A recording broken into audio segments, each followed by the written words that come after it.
एक तो इस अधिवेशन में एक नई दिशा और दृष्टि कांग्रेस पार्टी को मिलेगी। हमारे वर्कर में जोश है, इससे और एक नई ऊर्जा मिलेगी। तो ज़रूर आने वाले दिनों में जनता की सेवा, आखिर में सिर्फ सत्ता हत्या लेना वो कांग्रेस का आखिरी गोल नहीं रहा है। सेवा की साधना की कोशिश होगी। और जहाँ जो भी आज आप देखिए गुजरात के हालात क्या है। आज ही हम जब बैठे हैं आपके सामने, डीसा में एक फैक्ट्री में आग लगने से 21 लोगों की जानें चली गई। इससे पहले सूरत में तक्षशिला कांड, राजकोट में गेम जोन। क्या सरकार को इसका संज्ञान लेके व्यवस्था नहीं करनी चाहिए? फायर सेफ्टी के सर्टिफिकेट पैसे देके लोग ले आते हैं और कोई काम इस पे में नहीं होता है, निर्दोष लोगों की जानें जाती है। लॉ एंड ऑर्डर आज कहाँ पहुँच गया? गुजरात महात्मा गांधी जी की जन्मभूमि, जैनों की तीर्थभूमि, भगवान स्वामीनारायण की कर्मभूमि, सनातन के बड़े बड़े संत यहाँ पे हुए। इस राज्य में कभी ऐसा हालत नहीं थे। आज सबसे ज़्यादा नशीला ड्रग्स कहीं पकड़ा गया तो मेरे गुजरात में पकड़ा जाता है।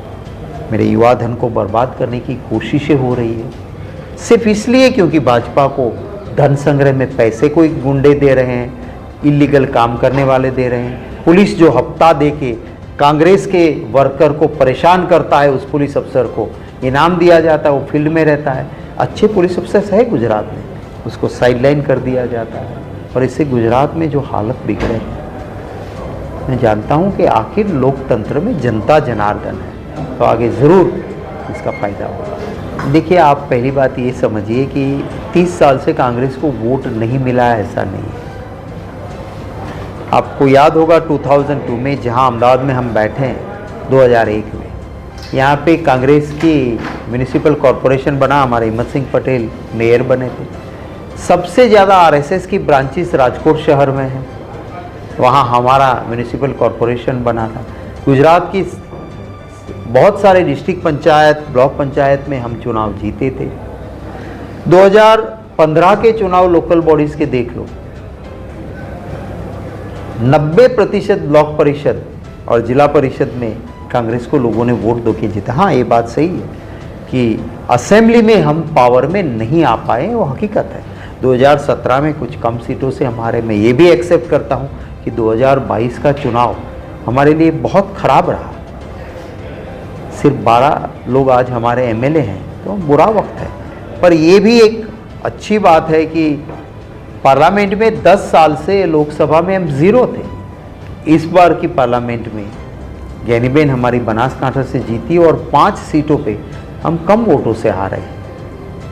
तो आगे मुझे पूरा विश्वास है कि गुजरात की जनता हमें आशीर्वाद और वोट दोनों देगी। राहुल गांधी जी ने बताया था कि भी कांग्रेस के कई लोग भाजपा के साथ मिले हुए हैं और उनके सामने कार्रवाई की जाएगी। तो आपको लगता है पॉलिटिकली कि ये सत्य बन पाएगा? बिल्कुल, जहाँ जहाँ ऐसा लगता है, हमने हमारे डिस्ट्रिक्ट कांग्रेस प्रेसिडेंट्स को भी एम्पावर कर दिया है। क्या आपको लगता है कि ये धिमक की तरफ पार्टी को नुकसान कर रहा है? पार्टी में रह के ही पार्टी के खिलाफ या बीजेपी से मिले हुए हैं, कहते हैं ना घर का भेदी लंका ढाए। ऐसे लोगों को निकाल देने के लिए अधिकार हमारे डीसीसी प्रेसिडेंट्स को दिए। बड़े नेताओं के लिए कुछ फरियाद आती है तो हमारी डिसिप्लिनरी कमेटी है, उसको भी बोल के रखा है कि मैं कोई इंटरफियर नहीं करूँगा। आप इसको जांच कीजिए, देखिए, और जहाँ लगता है आप एक्शन भी ज़रूर उसके ऊपर लीजिए, ज़रूर। पर प्रिंसिपल ऑफ नेचुरल जस्टिस, हमारे संविधान के हिसाब से जो चीज़ें हैं कि नोटिस दो, सुनने का मौका दो और फिर एक्शन लो, वो प्रोसीजर फॉलो करेंगे संविधान के हिसाब से। पर जहाँ पर भी पार्टी को नुकसान करने का काम कोई करता है, उसके खिलाफ एक्शन होगा और हो ही रहा है। जरूर एक्शन होगा, चाहे बड़ा हो या छोटा हो। पार्टी को नुकसान करता है, उसे रास्ता दिखाया जाएगा।